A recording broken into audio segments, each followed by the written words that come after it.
வணக்கம். மதிமுகம் செய்திகள். இன்றைய முக்கிய நிகழ்வுகளை பார்ப்பதற்கு முன்பாக தலைப்புச் செய்திகளை பார்க்கலாம். 200 தொகுதிகளில் வெற்றியை உறுதி செய்வோம். தொண்டர்களுக்கு முதலமைச்சர் மு க ஸ்டாலின் கடிதம். ஜூன் 20 முதல் 29 வரை சட்டப்பேரவை கூட்டத்தொடர். சபாநாயகர் அப்பாவு அறிவிப்பு. ஆந்திர முதலமைச்சராக 4வது முறையாக பதவியேற்றார் சந்திரபாபு நாயுடு. மலர்கொத்து வழங்கி ஆரத் தழுவி வாழ்த்து தெரிவித்தார் பிரதமர் மோடி. விளவங்கோடு எம்எல்ஏவாக தாரகை கர்பத் பதவியேற்றுக் கொண்டார். முதலமைச்சர் முன்னிலையில் பேரவைத் தலைவர் அப்பாவு பதவி பிரமாணம். நான் சாதாரண மனிதன், இந்தியாவில் உள்ள ஏழை மக்களே என் தெய்வம். காங்கிரஸ் எம்பி ராகுல் பேச்சு. தமிழகத்தில் அடுத்த 7 நாட்களுக்கு மிதமான மழை தொடரும். சென்னை வானிலை ஆய்வு மையம் தகவல்.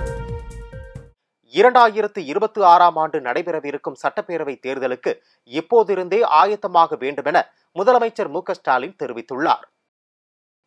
கோவையில் ஜூன் 15ஆம் தேதி கொடிசியா அரங்கில் நடைபெறவிருக்கும் முப்பெரும் விழா குறித்து திமுக தலைவரும் தமிழக முதல்வருமான மு க ஸ்டாலின் கட்சியினருக்கு கடிதம் ஒன்றை எழுதியிருக்கிறார். அந்த கடிதத்தில் மத்திய அரசில் பங்கேற்கும் வாய்ப்பில்லாத போது 40க்கு 40 என்ற வெற்றியால் தமிழ்நாட்டிற்கு என்ன லாபம் என்று நமக்கு எதிர்முகாமில் இருக்கும் சிலர் கேட்பதை கவனிப்பதாகவும், அது கேள்வி அல்ல, அவர்களின் தோல்வி புலம்பல் எனவும் தெரிவித்துள்ளார். நாடாளுமன்ற ஜனநாயகத்தில் நம்பிக்கை உள்ளவர்களுக்கும் இந்திய அரசியலமைப்பு சட்டம் வழங்கியுள்ள உரிமைகளை அறிந்தவர்களுக்கும் நன்கு தெரியும். தமிழ்நாட்டின் 40க்கு 40 உள்ளிட்ட இந்தியா கூட்டணியின் பரவலான வெற்றிதான் எனவும், அதிகாரத்தில் இருப்பவர்களுக்கான கடிவாளம் இந்திய ஜனநாயகத்தின் பாதுகாப்பு கவசம் என்றும் முதலமைச்சர் மு க ஸ்டாலின் தெரிவித்துள்ளார்.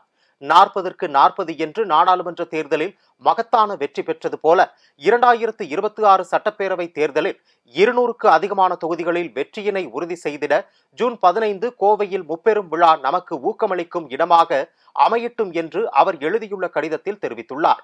மேலும் தமிழ்நாட்டில் நாம் பெற்றுள்ள வெற்றி இந்தியா கூட்டணிக்கு மட்டுமின்றி இந்திய ஜனநாயகத்திற்கும் நம்பிக்கையை அளித்திருப்பதால் கோவையில் நம் தோழமை கட்சி தலைவர்களின் பங்கேற்புடன் நடைபெறவுள்ள முப்பெரு விழா என்பது மாபெரும் ஜனநாயக கொண்டாட்டமாக அமையவிருப்பதாகவும் முதலமைச்சர் மு க ஸ்டாலின் தெரிவித்துள்ளார். நினைத்துக் கொண்டு அங்குள்ள மக்களை வஞ்சித்து அரசியல் லாபம் தேடிய கட்சிகள் உண்மையான நிலை என்ன என்பதை கட்சிக்கும் அதன் கூட்டணிக்கும் அளித்துள்ள வெற்றியின் வாயிலாக மேற்கு மண்டல மக்கள் உணர்த்தியிருப்பதாகவும், அதனால்தான் கோவையில் முப்பெரும் விழா நடைபெறுகிறது என்று அந்த கடிதத்தில் முதலமைச்சர் மு க ஸ்டாலின் குறிப்பிட்டுள்ளார். ஆந்திர மாநிலத்தின் முதலமைச்சராக சந்திரபாபு நாயுடு 4வது முறையாக பதவியேற்றுக் கொண்டார். இவருக்கு ஆளுநர் அப்துல் நசீர் பதவி பிரமாணம் செய்து வைத்தார். ஆந்திர சட்டசபைக்கு நடந்த தேர்தலில் தெலுங்கு தேசம் கட்சி அமோக வெற்றி பெற்றது. சந்திரபாபு தலைமையிலான தெலுங்கு தேசம் கட்சி மட்டும் தனித்து 164 இடங்களை வென்றது. இந்நிலையில் கிருஷ்ணா மாவட்டத்தில் உள்ள கேசரப்பள்ளியில் பதவியேற்பு விழா பிரம்மாண்டமாக நடைபெற்றது. இதில் சந்திரபாபு நாயுடு 4வது முறை முதலமைச்சராக பதவியேற்றுக் கொண்டார். அவருக்கு ஆளுநர் அப்துல் நசீர் பதவி பிரமாணம் செய்து வைத்தார். அத்துடன் துணை முதல்வராக ஜனசேனா கட்சி தலைவர் பவன் கல்யாண் பதவியேற்றார். சந்திரபாபு நாயுடுவின் மகன் நாரா லோகேஷ் உட்பட 24 பேர் அமைச்சர்களாக பொறுப்பேற்றனர். முதலமைச்சராக பதவியேற்றுக் கொண்ட சந்திரபாபு நாயுடுவுக்கு பிரதமர் மோடி மலர்கொத்து வழங்கி ஆரத் தழுவி வாழ்த்து தெரிவித்தார். ஆந்திர மாநில அமைச்சராக பதவியேற்ற பவன் கல்யாண் தனது அண்ணன் நடிகர் சிரஞ்சீவி காலில் விழுந்து ஆசிர்வாதம் பெற்றார். இந்த விழாவில் பிரதமர் மோடி உட்பட உள்துறை அமைச்சர் அமித்ஷா, மத்திய அமைச்சர் ஜே.பி. நட்டா, நிதின் கட்கரி உட்பட பல்வேறு மாநிலங்களின் முதலமைச்சர்கள் மற்றும் நடிகர்கள் ரஜினிகாந்த், சிரஞ்சீவி உள்ளிட்டோர் பங்கேற்றனர். தமிழக சட்டப்பேரவை கூட்டத்தொடர் ஜூன் 20ஆம் தேதி தொடங்கி ஜூன் 29ஆம் தேதி வரை நடைபெறும் என்று சபாநாயகர் அப்பாவு அறிவித்துள்ளார். சபாநாயகர் அப்பாவு தலைமையில் சட்டப்பேரவை அலுவல் ஆய்வுக்குழு கூட்டம் நடைபெற்றது. தமிழ்நாடு சட்டப்பேரவை கூட்டத்தை எத்தனை நாட்கள் நடத்துவது என்பது குறித்து கூட்டத்தில் ஆலோசிக்கப்பட்டது. அதைத் தொடர்ந்து செய்தியாளர்களிடம் பேசிய சபாநாயகர் அப்பாவு, தமிழக சட்டப்பேரவை கூட்டத்தொடர் ஜூன் 20ஆம் தேதி தொடங்கி ஜூன் 29ஆம் தேதி வரை நடைபெறும் என்று அறிவித்துள்ளார். காலை 10 மணிக்கு பதில் காலை 9:30 மணிக்கே சட்டப்பேரவை கூடும் என அவர் தெரிவித்துள்ளார்.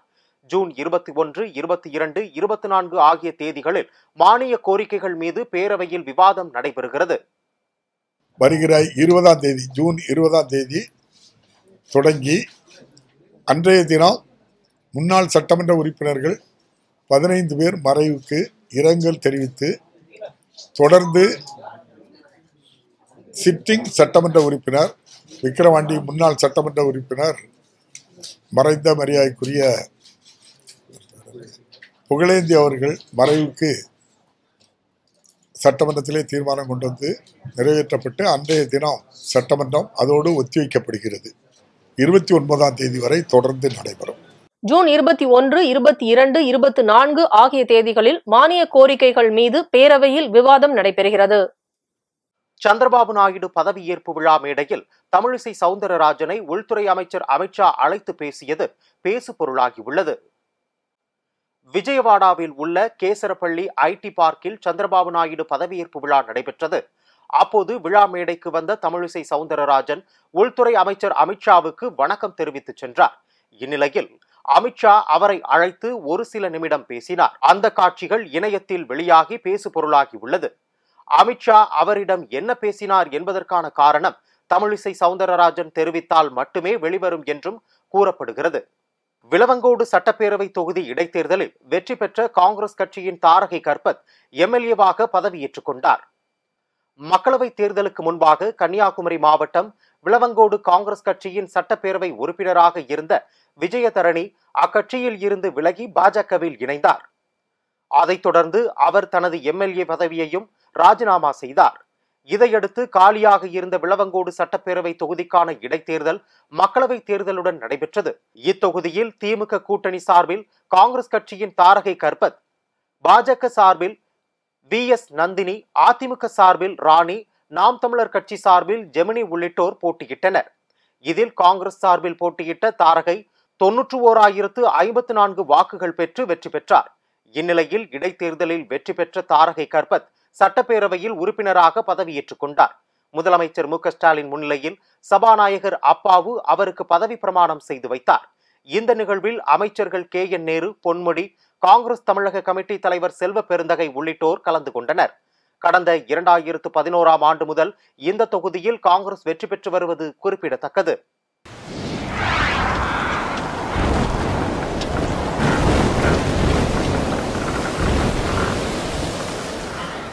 தமிழகத்தில் அடுத்த 7 நாட்களுக்கு மிதமான மழை தொடரும் என்று சென்னை வானிலை ஆய்வு மையம் தெரிவித்துள்ளது.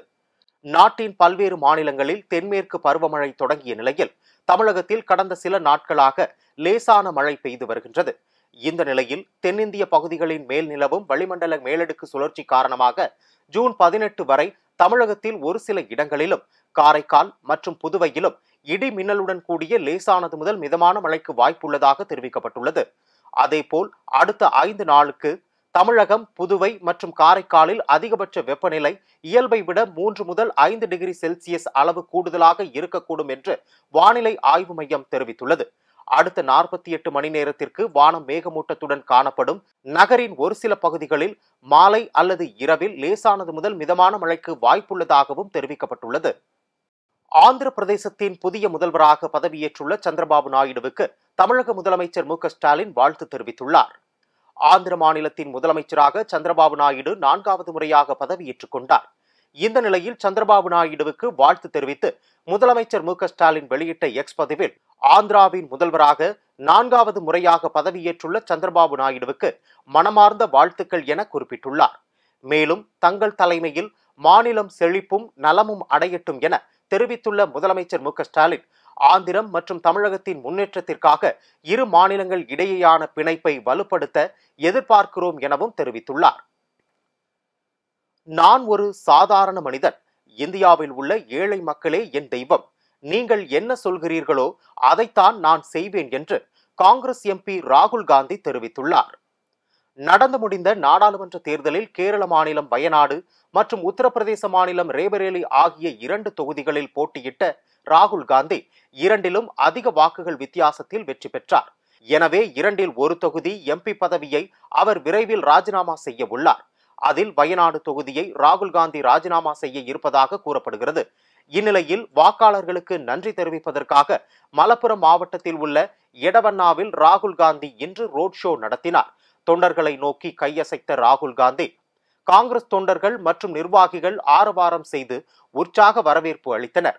பின்னர் வாக்களித்த மக்களுக்கு நன்றி தெரிவிக்கும் பொதுக்கூட்டத்தில் பேசிய ராகுல் காந்தி, தேர்தலில் இந்திய மக்கள் பேசியிருக்கிறார்கள், வெறுப்பை அன்பு வென்றிருக்கிறது, ஆணவத்தை கருணை தோற்கடித்திருக்கிறது என்றார். மேலும் தனக்கு மக்களிடம் சென்று பேசுவது எளிது என தெரிவித்த அவர், தான் எடுக்கும் முடிவு இரு தொகுதி மக்களுக்குமே மகிழ்ச்சியை அளிக்க வேண்டும் என்பதில் உறுதியாக இருப்பதாகவும் தெரிவித்தார். மண்ணுயிர் காத்து மண்ணுயிர் காப்போம் திட்டத்தை சென்னை தலைமைச் செயலகத்தில் முதலமைச்சர் மு க ஸ்டாலின் தொடங்கி வைத்தார். பசுந்தாள் உர பயன்பாட்டை அதிகரிக்கும் வகையில் மண்ணுயிர் காத்து மண்ணுயிர் காப்போம் என்ற திட்டத்தை சென்னை தலைமைச் செயலகத்தில் முதலமைச்சர் மு க ஸ்டாலின் தொடங்கி வைத்தார். இந்த மண்ணுயிர் காத்து மண்ணுயிர் காப்போம் திட்டத்தின் மூலம் வேளாண்மை உழவர் நலத்துறை சார்பில் 2 லட்சம் ஏக்கரில் பசுந்தாள் உரம் பயிரிட 20 கோடி ரூபாய் நிதி ஒதுக்கீட்டில் 4000 மெட்ரிக் டன் பசுந்தாள் உர விதைகள் விவசாயிகளுக்கு விநியோகம் செய்யப்பட உள்ளதாக தெரிவிக்கப்பட்டுள்ளது. மேலும் வேளாண்மை பொறியியல் துறை சார்பில் குறைந்த வாடகையில் விவசாயிகளின் பயன்பாட்டிற்காக டிராக்டர்கள், கொத்து கலப்பைகள் மற்றும் ரோட்டவேட்டர்கள் வழங்கி கிராமப்புற இளைஞர்களுக்கு டிராக்டர் இயக்குவதற்கு பயிற்சி அளித்திடுவதற்கான டிராக்டர்களையும் முதலமைச்சர் மு க ஸ்டாலின் கொடியசைத்து தொடங்கி வைத்தார். தேர்தல் முடிந்துவிட்ட நிலையில் சமூக வலைதளங்களில் மக்கள் தங்களுடைய பெயர்களுக்கு பின்னால் மோடியின் குடும்பம் என்று குறிப்பிட்டிருந்ததை நீக்கி விடலாம் என்று பிரதமர் மோடி கேட்டுக் கொண்டுள்ளார். இது தொடர்பாக தமது எக்ஸ் வலைதள பக்கத்தில் அவர் வெளியிட்டுள்ள பதிவில், தேர்தல் பிரச்சாரத்தின் போது மக்கள் பலரும் தங்கள் சமூக வலைதள பக்கங்களில் அன்பின் அடையாளமாக மோடியின் குடும்பம் என்று சேர்ந்திருந்தது தமக்கு அதிக பலத்தை கொடுத்ததாக கூறியுள்ளார். தேசிய ஜனநாயக கூட்டணிக்கு தொடர்ந்து 3வது முறையாக வாய்ப்பு அளித்திருப்பதன் மூலம் நாம் அனைவரும் ஒரே குடும்பம் என்ற செய்தி வெளிப்படுத்தப்பட்டதற்காக மீண்டும் நன்றி தெரிவித்துள்ளதாக குறிப்பிட்டுள்ள பிரதமர் மோடி, மக்கள் தங்கள் சமூக ஊடக பக்கங்களில் இருந்து மோடியின் குடும்பம் என்பதை நீக்கிவிடுமாறு கேட்டுக்கொண்டுள்ளார். கூட்டணியில் குழப்பத்தை ஏற்படுத்த எவர் முயற்சி செய்தாலும் அது நிச்சயம் நிறைவேறாது என்று செல்வ பெருந்தகை தெரிவித்துள்ளார். இது குறித்து தமிழக காங்கிரஸ் கமிட்டி தலைவர் செல்வ பெருந்தகை வெளியிட்டுள்ள அறிக்கையில், வெளிப்படைத்தன்மையோடு நடைபெற்ற பொதுக்குழு கூட்டத்தில் பேசிய கருத்துக்களை சில ஊடகங்கள் திரித்து வெளியிட்டிருப்பது மிகுந்த வேதனைக்குரியது என தெரிவித்துள்ளார். தலைவர் ராகுல் காந்திக்கும் மு க ஸ்டாலினுக்கும் இடையே இருக்கிற கொள்கை சார்ந்த இணக்கத்தின் காரணமாகவே இந்தியா கூட்டணி தமிழக மக்களிடையே மிகப்பெரிய வரவேற்பை பெற்றிருப்பதாக தெரிவித்துள்ளார். இந்தியாவிலேயே தமிழகத்தில் பாஜக காலூன்ற முடியாமல் இருப்பதற்கு காரணம் இரு தலைவர்களிடையே இருக்கிற கொள்கை சார்ந்த இணக்கமான உறவுதான் என தெரிவித்துள்ள செல்வ பெருந்தகை, அதனால்தான் தமிழகத்தில் மகத்தான வெற்றியை இந்தியா கூட்டணி பெற முடிந்ததாகவும் அவர் தெரிவித்துள்ளார். எனவே திமுக காங்கிரஸ் கூட்டணி என்பது கொள்கை சார்ந்த கூட்டணியே தவிர சந்தர்ப்பவாத கூட்டணி அல்ல எனவும் திட்டவட்டமாக தெரிவித்துள்ளார். கடந்த 2003 தொடங்கிய இக்கூட்டணி ஒரு தேர்தலை தவிர அனைத்து தேர்தல்களிலும் கூட்டணியாகவே தேர்தல் களத்தை சந்தித்திருப்பதாகவும், எஃகு கோட்டை போல இருக்கும் கூட்டணியில் குழப்பத்தை ஏற்படுத்த எவர் முயற்சி செய்தாலும் அது நிச்சயம் நிறைவேறாது என்றும் செல்வ பெருந்தகை தமது அறிக்கையில் குறிப்பிட்டுள்ளார். உத்தரப்பிரதேச மாநிலத்தில் உள்ள கார்கில் தொகுதியில் எம்எல்ஏவாக இருந்த அகிலேஷ் யாதவ் தனது பதவியை ராஜினாமா செய்தார். நடந்து முடிந்த 2024 மக்களவை தேர்தலில் சமாஜ்வாதி கட்சி காங்கிரஸ் தலைமையிலான இந்தியா கூட்டணியில் அங்கம் வகித்து மக்களவை தேர்தலில் 37 இடங்களை பெற்று சமாஜ்வாதி கட்சி 3வது பெரிய கட்சியாக உருவெடுத்துள்ளது என்பது குறிப்பிடத்தக்கது. இந்நிலையில் சமாஜ்வாதி கட்சி தலைவர் அகிலேஷ் யாதவ் சட்டமன்ற உறுப்பினர் பதவியை ராஜினாமா செய்துள்ளார். இதனால் அகிலேஷ் யாதவ் உத்தரப்பிரதேச மாநிலம் சட்டமன்ற எதிர்க்கட்சி தலைவர் பதவியையும் இழந்துள்ளார். புதிய எதிர்க்கட்சி தலைவர் விரைவில் அகிலேஷ் யாதவ் அறிவிப்பார் என்று கூறப்படுகிறது. நடந்து முடிந்த மக்களவை தேர்தலில் அகிலேஷ் யாதவ் தொகுதியில் போட்டியிட்டு எம்பியாக வெற்றி பெற்றார். மக்களவை தேர்தலில் 37 உறுப்பினர்களை கொண்ட 3வது பெரிய கட்சியாக சமாஜ்வாதி கட்சி உருவெடுத்துள்ள நிலையில் அக்கட்சியின் மக்களவை குழு தலைவராக அகிலேஷ் யாதவ் செயல்பட உள்ளதாக தகவல் வெளியாகியுள்ளது. சேலம் மாவட்டம் சுக்கம்பட்டி பகுதியில் லாரி மற்றும் பேருந்து மீது இருசக்கர வாகனம் மோதிய விபத்தில் பலி எண்ணிக்கை 5ஆக உயர்ந்துள்ளது. சேலம் மாவட்டம் வீராணம் காவல் நிலைய எல்லைக்குட்பட்ட சுக்கம்பட்டி அரசினர் மேல்நிலைப்பள்ளி எதிரில் அரூரில் இருந்து சேலம் நோக்கி வந்த லாரிக்கு பின்னால் 2 இருசக்கர வாகனத்தில் கணவன் மனைவி குழந்தைகளுடன் வந்தவர்கள் மீது ஆச்சாங்குட்டப்பட்டி பகுதியில் இருந்து சேலம் நோக்கி வந்த சண்முகா என்கிற தனியார் டவுன் பஸ் மோதி சம்பவ இடத்திலேயே 3 பேர் பலியாகினர்.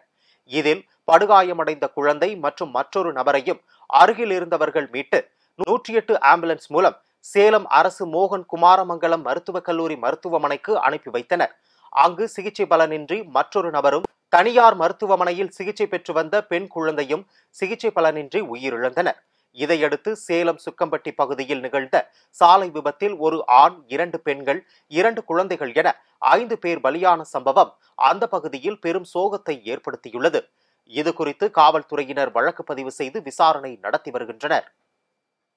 ஆன்லைன் சூதாட்டங்களுக்கு உச்சநீதிமன்றத்தில் தடை பெறுவதற்கு தமிழக அரசு நடவடிக்கை எடுக்க வேண்டும் என்று அன்புமணி ராமதாஸ் வலியுறுத்தியுள்ளார். இது தொடர்பாக பாமக தலைவர் அன்புமணி ராமதாஸ் தனது சமூக வலைதள பக்கத்தில், இடையார்பாளையத்தைச் சேர்ந்த முத்துக்குமார் என்ற தனியார் நிறுவன பணியாளர் ஆன்லைன் ரம்மியில் லட்சக்கணக்கில் பணத்தை இழந்ததால் ஏற்பட்ட மன உளைச்சல் காரணமாகவும், வாங்கிய கடனை கட்ட முடியாததாலும் அவரது வீட்டில் தூக்கிட்டு தற்கொலை செய்து கொண்டிருப்பது அதிர்ச்சி அளிப்பதாகவும் தெரிவித்துள்ளார். முத்துக்குமாரை இழந்து வாடும் குடும்பத்தினருக்கும் நண்பர்களுக்கும் ஆழ்ந்த இரங்கலையும் அனுதாபங்களையும் தெரிவித்துக் கொள்வதாகவும் அவர் தெரிவித்துள்ளார். மக்களை காப்பதுதான் முதல் கடமை என்பதை உணர்ந்து ஆன்லைன் சூதாட்டங்களுக்கு உச்சநீதிமன்றத்தில் தடை பெறுவதற்கு தமிழக அரசு நடவடிக்கை எடுக்க வேண்டும் எனவும் அன்புமணி குறிப்பிட்டுள்ளார். பல்வேறு மாவட்டங்களில் நடைபெற்ற நிகழ்வுகளை களத்தில் மதிமுகம் பகுதியில் பார்க்கலாம்.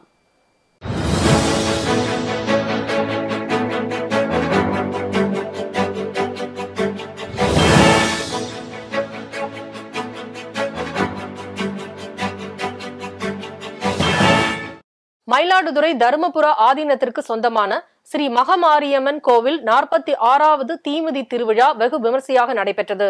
திரளான பக்தர்கள் தீக்குழியில் இறங்கி நேர்த்திக்கடனை செலுத்தியுள்ளனர். அதனைத் தொடர்ந்து அம்மனுக்கு சிறப்பு பூஜைகள் நடத்தப்பட்டது. திருவண்ணாமலை மாவட்டம் நாராயணமங்கலம் ஸ்ரீ காளியம்மன் கோவில் தேர் திருவிழா வெகு விமர்சையாக நடைபெற்றது. இதில் திரளான பக்தர்கள் கலந்து கொண்டு தேரை வடம் பிடித்து இழுத்து நேர்த்திக்கடன் செலுத்தினார்கள். அதனைத் தொடர்ந்து காளியம்மன் சிம்ம வாகனத்தில் எழுந்தருளி வீதி உலா வந்து பக்தர்களுக்கு காட்சி கொடுத்தார். திருவான்மியூர் அவ்வை நகர் பகுதியை சேர்ந்த கௌதம் சைதாப்பேட்டை நீதிமன்றத்தில் வழக்கறிஞராக பணிபுரிந்து வருகிறார். நேற்று திருவான்மியூர் பேருந்து நிலையத்தில் அடையாளம் தெரியாத சில மர்ம நபர்களால் வெட்டி கொலை செய்யப்பட்டுள்ளார். இதுகுறித்து தகவல் அறிந்து வந்த காவல்துறையினர் அவரை மீட்டு அரசு மருத்துவமனையில் சேர்த்துள்ளனர். ஆனால் அவர் இறந்து விட்டதாக மருத்துவர்கள் தெரிவித்துள்ளனர். இந்த சம்பவம் குறித்து வழக்கு பதிவு செய்து 3 பேரை கைது செய்து விசாரணை மேற்கொண்டு வருகின்றனர். திருப்பத்தூர் வாணியம்பாடி வட்டாட்சியர் அலுவலகத்தில் இன்று ஜமாபந்தி தொடக்க நிகழ்ச்சியில் மாவட்ட ஆட்சியர் தர்பகராஜ் கலந்து கொண்டு மரக்கன்றுகளை நட்டு வைத்து குழந்தை தொழிலாளர்கள் ஒழிப்பு குறித்து விழிப்புணர்வு உறுதிமொழி ஏற்றார். அதனைத் தொடர்ந்து 3 சக்கரம் வாகனம் கேட்டு மனு அளித்த மாற்றுத்திறனாளி பெண்ணின் மனுவை ஏற்ற அவர் 3 சக்கர வாகனம் வழங்க உத்தரவிட்டதுடன் ஓய்வூதியம் 1500 2000 உயர்த்தி வழங்க உத்தரவிட்டார்.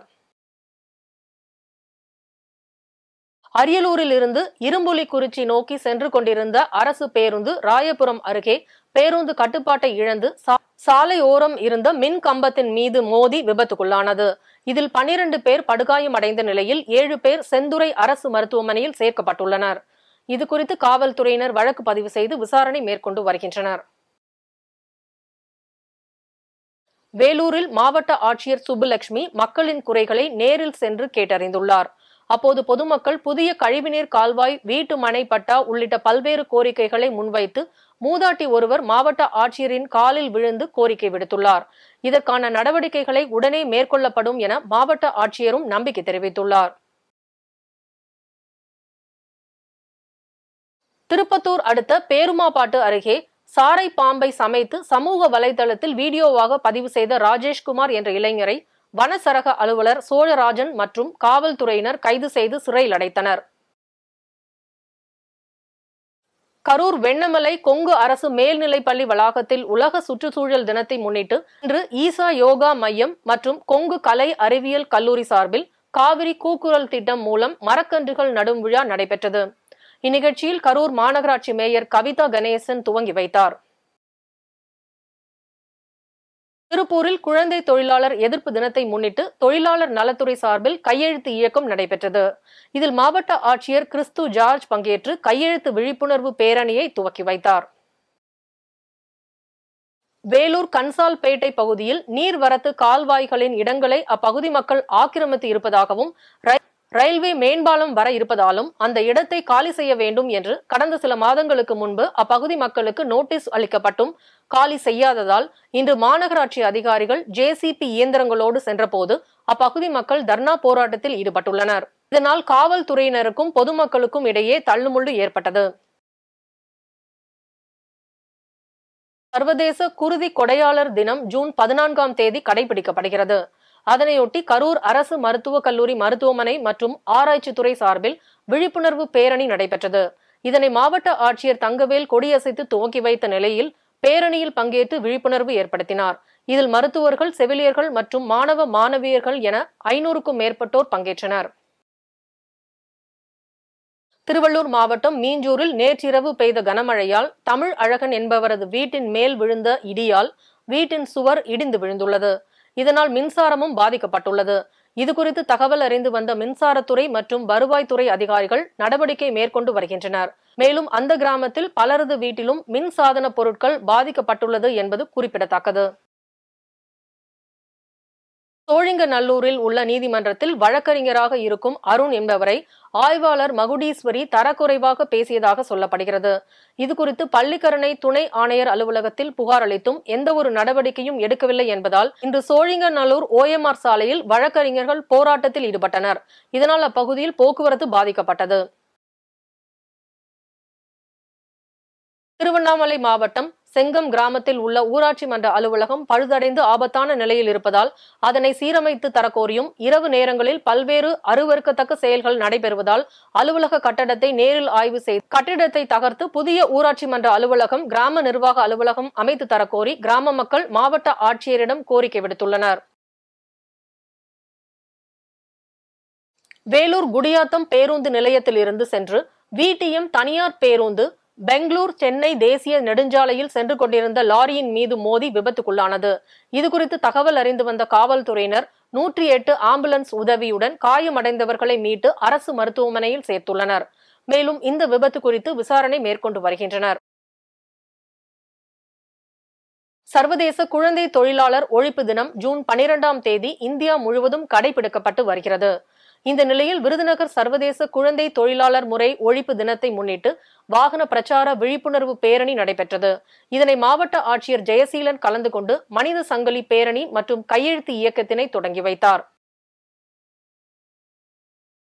வேலூர் புதிய பேருந்து நிலையம் அருகில் ஸ்ரீ சக்தியம்மா மருத்துவமனை கிளினிக் துவக்க விழாவை மருத்துவமனையின் இயக்குனர் பாலாஜி மற்றும் சட்டமன்ற உறுப்பினர் நந்தகுமார் துவக்கி வைத்தனர். இவ்விழாவில் மேயர் சுஜாதா, துணை மேயர் சுனில் மற்றும் மாமன்ற உறுப்பினர்கள், பொதுமக்கள் திரளானோர் பங்கேற்றனர். இதன் மூலம் ஏழை எளிய மக்களுக்கு பல்வேறு சமூக சேவைகளை செய்து வருகின்றனர் என்பது குறிப்பிடத்தக்கது. விருதுநகர் அருகே மூதாட்டி ஒருவரை பேனாவால் குத்தி கொலை செய்து தப்பி சென்ற வாலிபரை காவல்துறையினர் தேடி வருகின்றனர். வீட்டில் பொருட்கள் திருட்டு போகாத நிலையில் மூதாட்டி கொலை செய்யப்பட்டுள்ள சம்பவம் அப்பகுதியில் பெரும் பரபரப்பை ஏற்படுத்தியுள்ளது. ராணுவ விமான விபத்தில் மலாவி துணை அதிபர் சாவ்லு சிலிமா உட்பட 10 பேர் உயிரிழந்துள்ளனர். ராணுவ விமானத்தில் சென்ற மலாவி துணை அதிபர் சாவ்லு சிலிமா விபத்தில் பலியானதாக அறிவிக்கப்பட்டது. கிழக்கு ஆப்பிரிக்க நாடான மலாவி நாட்டின் துணை அதிபர் சாவ்லு சிலிமா 9 பேருடன் ராணுவ விமானத்தில் நேற்று தலைநகர் லிலோங்வேயில் இருந்து மசூசு சர்வதேச விமான நிலையத்திற்கு புறப்பட்டார். திடீரென அவர் பயணித்த விமானம் மாயமானதை தொடர்ந்து தேடுதல் பணி தீவிரப்படுத்தப்பட்டது. ரேடாருக்கு வெளியில் சென்ற விமானத்துடனான தொடர்பை பெற அனைத்து வகையிலும் முயற்சி மேற்கொள்ளப்பட்டன. இந்நிலையில் சிகன்காவா மலைப்பகுதியில் விமானம் நொறுங்கிய நிலையில் கண்டுபிடிக்கப்பட்டது. இதையடுத்து மலாவி துணை அதிபர் சாவ்லு சிலிமா உள்பட 10 பேரும் ராணுவ விமான விபத்தில் பலியானதும் உறுதி செய்யப்பட்டு அந்நாட்டில் துக்கம் அனுசரிக்கப்பட்டுள்ளது. மீண்டும் தலைப்புச் செய்திகள். 200 தொகுதிகளில் வெற்றியை உறுதி செய்வோம். தொண்டர்களுக்கு முதலமைச்சர் மு.க. ஸ்டாலின் கடிதம். ஜூன் 20 முதல் 29 வரை சட்டப்பேரவை கூட்டத்தொடர். சபாநாயகர் அப்பாவு அறிவிப்பு. ஆந்திர முதலமைச்சராக 4வது முறையாக பதவியேற்றார் சந்திரபாபு நாயுடு. மலர்கொத்து வழங்கி ஆரத் தழுவி வாழ்த்து தெரிவித்தார் பிரதமர் மோடி. விழவங்கோடு MLA-வாக தாரகை கர்பத் பதவியேற்றுக் கொண்டார். முதலமைச்சர் முன்னிலையில் பேரவைத் தலைவர் அப்பாவு பதவி பிரமாணம். நான் சாதாரண மனிதன், இந்தியாவில் உள்ள ஏழை மக்களே என் தெய்வம். காங்கிரஸ் எம்பி ராகுல் பேச்சு. தமிழகத்தில் அடுத்த 7 நாட்களுக்கு மிதமான மழை தொடரும். சென்னை வானிலை ஆய்வு மையம் தகவல். இத்துடன் செய்திகள் நிறைவடைந்தன. மீண்டும் செய்திகள் பிற்பகல் 1:30 மணிக்கு. மேலும் செய்திகளை தெரிந்து கொள்ள மதிமுகம் பிரைம் யூடியூப் தளத்தில் இணைந்திருங்கள்.